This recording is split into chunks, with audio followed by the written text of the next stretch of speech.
दोस्तों, घर और सुरक्षा ये वो दो शब्द हैं जिन्हें अगर हम लोग चाहें तो एक दूसरे का पर्यायवाची भी कह सकते हैं, क्योंकि एक इंसान अपने घर से ज्यादा कहां सुरक्षित महसूस कर सकता है। भाई तभी तो जब इस देश के अंदर लॉकडाउन अनाउंस हुआ तो हम सभी लोग तुरंत प्रभाव से अपने घरों की ओर भागे, क्योंकि हम सभी लोगों के लिए घर ही सबसे ज्यादा सुरक्षित जगह है। लेकिन क्या सचमुच ये सही है, और क्या सचमुच हम में से हर किसी के लिए घर ही सबसे ज्यादा सुरक्षित जगह है? ये वो सवाल है जो एज ए सोसाइटी इस वक्त हम लोगों को सचमुच अपने आप से पूछने की जरूरत है। क्योंकि जिस दिन इस देश के अंदर लॉकडाउन अनाउंस हुआ उस दिन इस देश की आबादी का एक बहुत बड़ा नंबर ऐसा भी था जिनके कदम अपने घरों की ओर बढ़ ही नहीं पाए, क्योंकि उन लोगों को चिंता थी हम लोगों की तरह खाने, शराब, सिगरेट और समोसों की नहीं, बल्कि उन लोगों को चिंता थी अपनी सुरक्षा की। क्योंकि जब उसने पहली बार मारा तो कहा कि तुमने काम ही मार खाने वाला किया है। दूसरी बार मारा तो सास ने कहा, चिल्ला क्यों रही हो, पड़ोसी सुन लेंगे, मर्दों की तो फितरत ही ऐसी होती है ना। तीसरी बार मारा तो माँ ने कहा कि मायके लौटने की बात मत करना, अब वो ही तुम्हारा घर है और अपनी समस्या को खुद सुलझाओ। चौथी बार मारा तो दोस्तों ने कहा कि भाग कर जाओगी कहाँ, ऐसा करो आज शाम के खाने में कुछ अच्छा बना देना, वैसे भी आदमियों का दिल का रास्ता तो पेट से होकर जाता है। उसने शाम के खाने में बड़ा ही स्वादिष्ट भोजन बनाया, लेकिन प्यार से बनाया तो क्या, उसमें नमक कम था। नमक कम की सज़ा, आप सही समझे, मार। अगले दिन नमक ज़्यादा था, फिर मार। लेकिन उसके अगले दिन नमक ठीक था और भोजन भी बड़ा स्वादिष्ट बना था, लेकिन उसे फिर मार पड़ी। क्यों? शायद अब मार और गलती का कोई संबंध था ही नहीं। शायद अब उनके घर में घरेलू हिंसा जैसा जुर्म एक आम बात हो गई थी। उसे लगा कि मारना उसका हक बनता है और इसे लगा कि मार सहना इसकी मजबूरी। वो प्यार, वो इज्जत, वो दरवाजे पे खड़े होके शाम को उनका इंतज़ार करना, ये सारी बातें तो देखते ही देखते इतिहास के पन्नों में कहीं खो गई। और उसे पता ही नहीं चला कि कब उसकी जिंदगी नरक से भी बदतर हो गई, क्योंकि आज फिर वो उसे बेवजह किसी बात पे मार के सुबह सुबह काम पे निकला। खैर, शाम तक का वक्त है, शायद जख्मों को थोड़ा भरने का मौका मिल जाए। लेकिन क्या करे, बेचारे की किस्मत और आज का दिन दोनों ही खराब है। खबर कोरोना नाम की महामारी की आई है, उसकी जिंदगी का बचा कुचा चैन भी अब जाएगा। सुना है कि ये कोरोना सांस घोंट घोंट कर मारता है, तो एक कोरोना इसके साथ न जाने कितने दिन बंद घर में बिताएगा, जहां उसे वो सब कुछ अब हर रोज और दिन के 24 घंटे सहना पड़ेगा, जिसके एक दिन खत्म होने की उम्मीद में ही वो जिंदा है। तो अब आप ही बताइए कि वो क्या करे, क्योंकि वो अकेली नहीं है।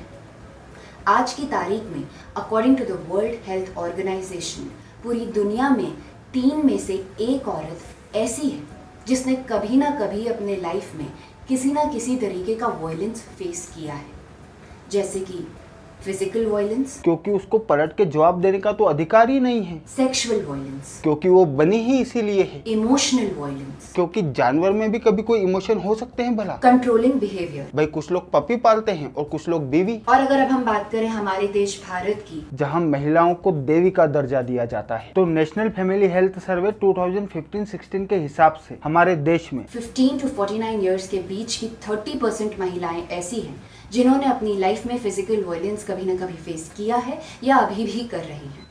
और अब वो बात जो आपका, मेरा, इस पूरे देश का सर शर्म से झुका दे, वो ये है कि हमारे देश की बहुएं, जिन्हें हम अपने परिवार का मान भी समझते हैं, उनमें से ही 83% ऐसी हैं जो किसी न किसी तरीके का वायलेंस फेस कर रही हैं, वो भी खुद अपने ही घर में, खुद अपने ही पति के हाथों। और उनमें सिर्फ उनके पति ही नहीं, बल्कि कभी कभी उनके सास ससुर या फिर भाई बहन भी शामिल होते हैं। ये वो स्थिति है जो कि इस देश के अंदर पहले से ही खराब थी। लेकिन अब कोरोना वायरस की वजह से पूरी दुनिया में हुए लॉकडाउन के चलते डोमेस्टिक वायलेंस के केसेस दिन ब दिन बढ़ते जा रहे हैं। और आज की तारीख में स्टे एट होम ऑर्डर की वजह से आदमी 24 घंटे घर पे है। और अब जब वो घर पर है तो उसकी जॉब का खतरा है, उसकी सैलरी कट होने का खतरा है, फ्यूचर अनसर्टेन है, घर के कामों में वो हाथ नहीं बटाना चाहते, और इन सब कारणों की वजह से फ्रस्ट्रेशन बढ़ता है, और ये फ्रस्ट्रेशन जो है औरतों पे उतारा जाता है। और अभी की कंडीशन में इनमें से बहुत सी औरतें इस लॉकडाउन के चलते किसी से मदद भी नहीं मांग पा रही। लेकिन इनमें से कुछ औरतें हैं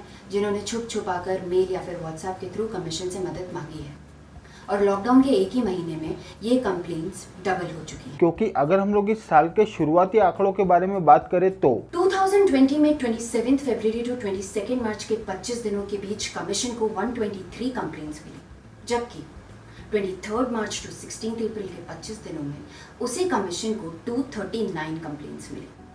that means in just 1 month period of lockdown, the complaints were already doubled. वो भी तब जब ये महिलाएं अपने घरों में फंसी हुई है और कहीं जा भी नहीं सकती। इनफैक्ट घरों के अंदर उनके फोन और कम्युनिकेशन के अदर साधनों को भी मॉनिटर किया जा रहा है। लेकिन इसके बावजूद भी कुछ महिलाएं हिम्मत करके व्हाट्सएप और ईमेल्स की मदद से मदद मांगने की कोशिश कर रही है। और इसी चीज से हम लोग इस बात का अंदाजा लगा सकते हैं कि इस वक्त पूरे देश के अंदर कितनी महिलाओं के साथ कितने बड़े पैमाने पर डोमेस्टिक वायलेंस हो रहा होगा। और इसी वजह से अब हम लोगों के लिए भी ये जरूरी हो जाता है कि हम लोग ना सिर्फ इसके बारे में बात करें, बल्कि उन महिलाओं की मदद के लिए आगे भी आए जो कि खुद अपने ही घर में किसी न किसी तरीके का डोमेस्टिक वायलेंस फेस कर रही है। इतना ही नहीं, इन महिलाओं को ये बताना भी हम लोगों की ही जवाबदारी बनती है कि हमारे देश के अंदर डोमेस्टिक वायलेंस को लेकर जो कानून है वो पूरी तरीके से महिलाओं को ना सिर्फ सपोर्ट करता है बल्कि उन्हें इंसाफ दिलाने के साथ साथ प्रोटेक्ट भी करता है। और अगर कोई महिला है जो कि किसी न किसी तरीके का डोमेस्टिक वायलेंस फेस कर रही है तो उन्हें घबराने और खुद को अकेला महसूस करने की बिल्कुल भी जरूरत नहीं है, क्योंकि इस लॉकडाउन वाली सिचुएशन में भी बहुत से ऐसे ऑप्शन है जिनके जरिए वो ना सिर्फ मदद मांग सकती है बल्कि पुलिस, कई एनजीओ और कई सामाजिक संगठन उनके बस एक बुलावे पे उनकी मदद करने के लिए तैयार खड़े हैं। इस वजह से डरने की बिल्कुल भी जरूरत नहीं है, बिल्कुल भी मत घबराइए और खुद को अकेला तो महसूस करिए ही नहीं, क्योंकि बस एक बार आपको हिम्मत दिखाने की जरूरत है। बाकी देश और इस देश के लोग पूरी तरीके से आपके साथ खड़े हैं। और लास्ट में शीन जी आप लोगों से कुछ कहना चाहती है। और नहीं, बस और नहीं, अब वो आवाज उठाएगी, मदद की गुहार लगाएगी। शिक्षा और सम्मान पर बराबर हक है सबका। आने वाली पीढ़ी को सही मार्ग दिखलाएगी। आर्थिक और मानसिक रूप से स्वतंत्र वो आज की महिला कहलाएगी। जय हिंद, जय भारत।